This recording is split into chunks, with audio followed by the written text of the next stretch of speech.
Alright, today we're going to be having a look at some source code for a hash table that uses open addressing as a collision resolution scheme.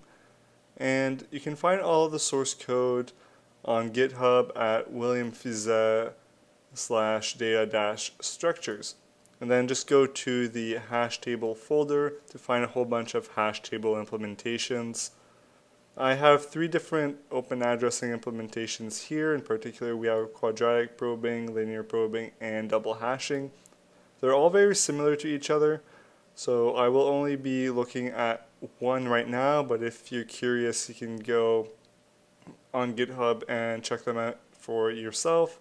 The one that's really different, or slightly more different, is the double hashing, but other than that, they are really essentially the same thing. So today I've decided that we're going to have a look at the quadratic probing file. So let's dive into the code. Alright, here we are inside the code for the hash table that uses quadratic probing. So let's dive right in. So I have a class called hash table quadratic probing, and notice that it takes into generic types k and v. So this is the key type and this is the value type.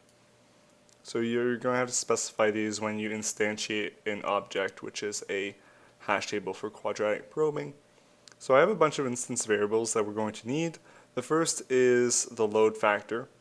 So this is going to be like the maximum load factor that we're willing to tolerate.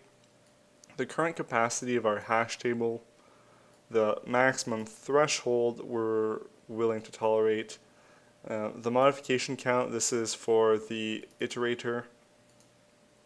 Next, I have two instance variables that keep track of the total number of buckets being used and the key count, which tracks the number of unique keys that are currently inside the hash table.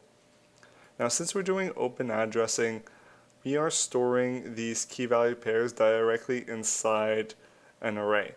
So instead of having one array with a wrapper class for an entry, I've decided just to allocate two different arrays, one for keys and one for values. It makes the code a lot easier and shorter, actually. Okay, this is just an instance variable we're going to be using, or rather setting, when we call the get method. So this is the tombstone I was talking about in the last video. This is the marker we're going to be using for deletions. So every time we delete an entry, we're going to mark it with a tombstone. And we know this tombstone object is unique. Alright, so these are just some default constants. So whenever you want to initialize a hash table without any parameters, you can use these constants. So this is the default load factor. I set it pretty low, but you can change it up as you like. So you can initialize it with a default capacity. And this is the designated constructor. So let's have a look. So the capacity can't be negative or 0. And I check if the user passes in some sort of weird load factor, because we don't want that. So then set the max value for the load factor, then calculate the capacity, and to ensure that the capacity is a power of 2, I need to essentially round up the capacity. So that's going to be with this method next to power. Essentially, it finds the power of 2 that is just above this current number, or it'll also take the default capacity, which itself is a power of 2, so we don't have to worry about that. So either way, it's going to be a power of 2. Then we compute the threshold, which is just load factor times the capacity, and initialize our tables. Alright, so let's get rolling. So this is the quadratic probing function I chose. So p of x, so we give it the variable x, and then we compute x squared plus x divided by 2. So this is a really important method, the normalize index. So given a hash value, it essentially strips the negative sign and mods by the capacity, so it dumps our hash value inside the domain 0 to the capacity, non-inclusive. This is a clear method. This is pretty self-explanatory. Just clear the contents of the hash table and start fresh. Then some helper methods, size, get the key count, and check if our hash table is empty. Then put, add, and insert are essentially all the same method. So let's look at the insert method. This inserts a key value pair inside the hash table or updates a value if the key already exists. Alright, we don't want to allow null keys. If that happens, we throw an exception. If the number of buckets used is greater than or equal to the threshold we're tolerating, we're going to resize the table before doing anything else. Otherwise, we want to calculate the hash value from the key using the built-in hash code method, and you can override this for your particular object. Okay, now I need to explain what I, j, and x are. So I is going to be the current index we're at in the hash table because we're going to be bouncing around. This I value is going to change a lot. Then j is the position of the first tombstone we encounter, if we encounter one. Otherwise it's -1. And we're going to be using this for an optimization. And then x is just the probe offset, which I've set to 1 initially. Okay, so this is a do while loop. It's a little long, but it's pretty easy to understand. Alright, so first we check in the key table, have we hit a tombstone? If we have, and j is equal to -1, that means we haven't hit a tombstone yet, so save where we found this tombstone.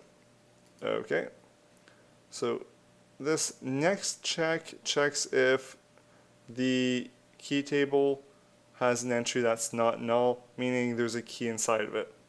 So we have to check if the key already exists within the hash table, so that's what this does.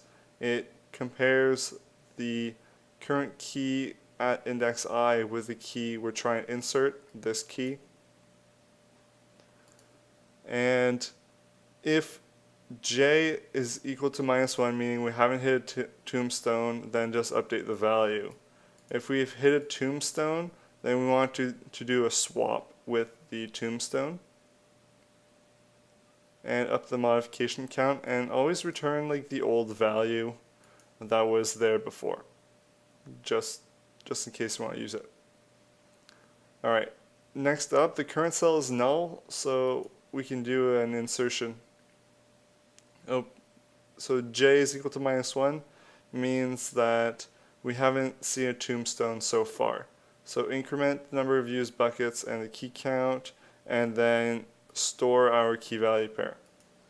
Otherwise, we have seen a tombstone, and instead of inserting where at element I, where the null element is, insert it where the deleted token was found.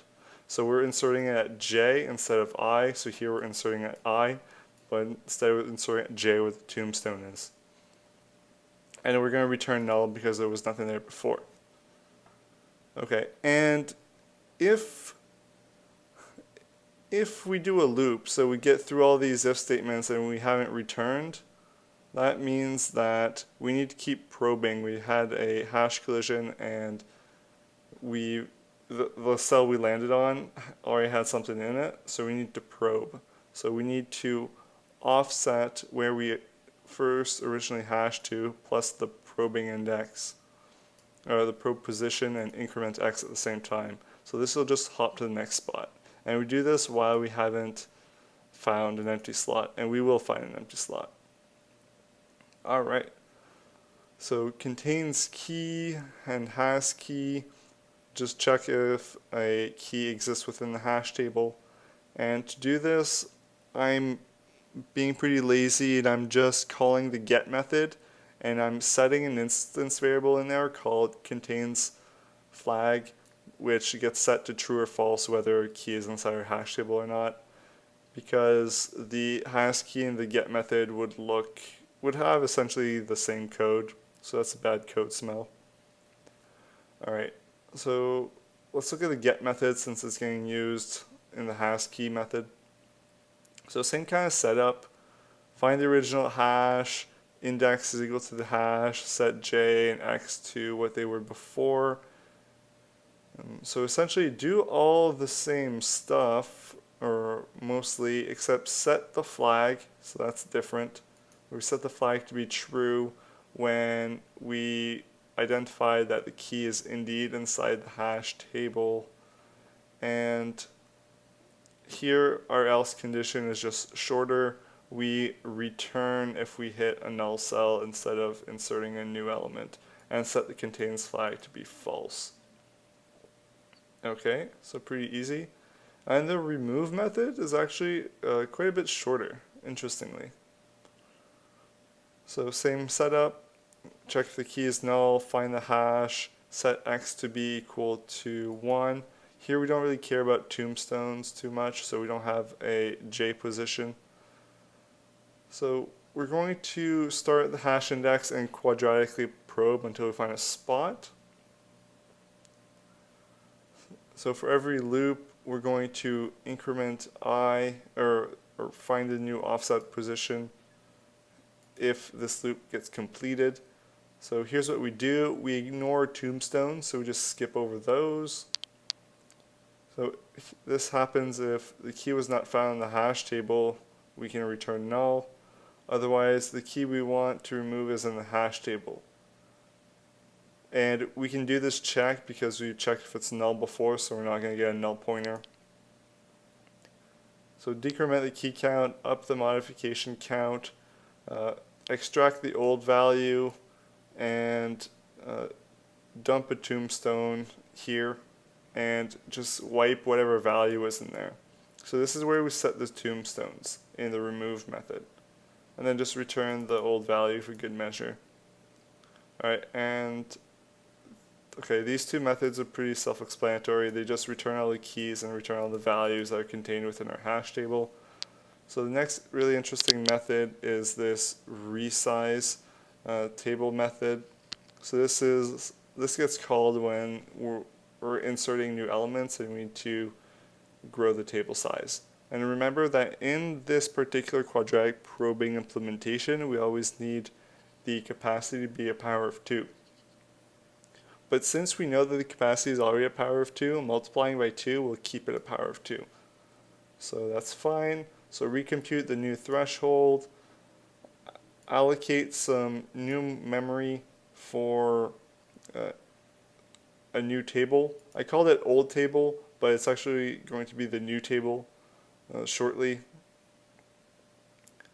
So here I perform a kind of interesting maneuver here. I swap the current table, that is the smaller table, with this new table, which I call it old table, in order to be able to call the insert method down here. We'll get to that. So swap the key tables, swap the value tables, reset the key count and the bucket count. And the reason I called it old key table was because since the swap, well, the new table is actually the current pointer for what was the old table. That might sound confusing, but I'm using the table we had before to do insertions on, or the pointer to it. Alright, so loop through the old table values, and if we encounter a token or a pointer that's not null and not a tombstone, then we want to insert it. So because we're avoiding reinserting tombstones, we're getting rid of all the tombstones. So even though our table might have been cluttered with tombstones, we're just getting rid of all of them here. Alright, so that's that. The iterator, you can probably have a look at this yourself. It's just looping through all the keys and returning them one at a time. That's a pretty standard two-string method. So that's how you do quadratic probing with open addressing. Guys, if you learned something, like this video and drop a comment. Thank you so much for watching.